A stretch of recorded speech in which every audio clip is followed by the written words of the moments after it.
pagbalik mo, tatay. Umuwi ka na sa balay.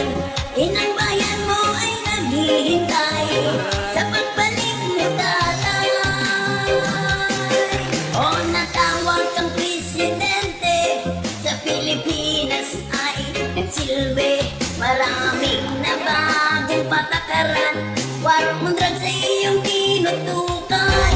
Ang iyong mga salita'y maanghang, pero marami kang napatunayan.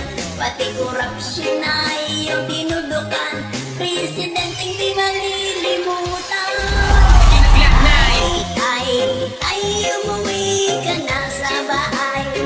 Inang bayan mo ay naghihintay sa pagbalik mo, tatay.